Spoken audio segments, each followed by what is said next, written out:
loob tayo ng bahay mga kaludi kapag gawain ng bahay.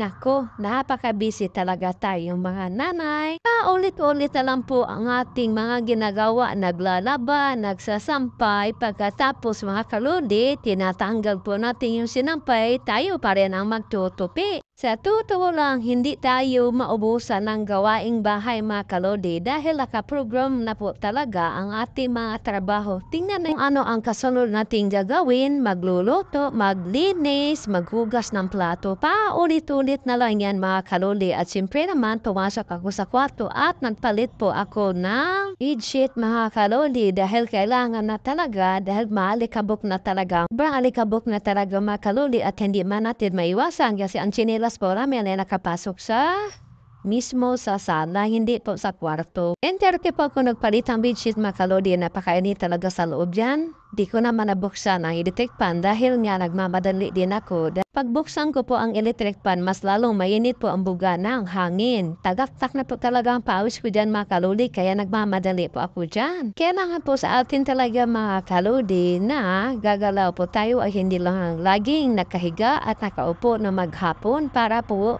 exercise naman at parang healthy po ang ating kalusugan. Totoo lang mga kaludi, sa alas 2 ng hapon, ako ay papasok na po talaga sa kwarto, doon po kami magpapa-aircon. Dahil wala po masyadong puno po talaga ang aming area dito mga kaludi, kaya tagos talaga sa init kahit mayroon namang bubong.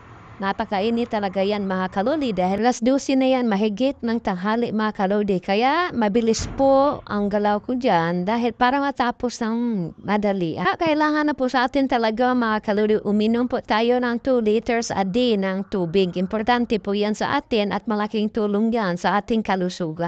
Katapos po ako nagwawalis mga kalodi, marami po mga kalakal talagang pinipilian ko dyan dahil halo-halo talaga yan mga kalodi at hindi mo maiwasan, may mga papel, may mga malutong, may mga siba, bakal, lata, at mga yero. Samot-samot yan mga kalodi kapag junk siya. Pinipilian ko dahil may kasama pang mga mineral at mga chickboard. May binabaklas pa po akong bakal dyan mga kalodi katulad na yan. May kasamang sibak, sayang din yan mga kalodi, kaya hinihiwalay ko yan. Kapag junk sa hindi mo maiwasan mga kalodi, samot-sari talaga ang kalakal kasi alam ko naman kung paano siya bukod-buko rin. Kaya sa panahon ngayon, marunong po tayong magdiskarte.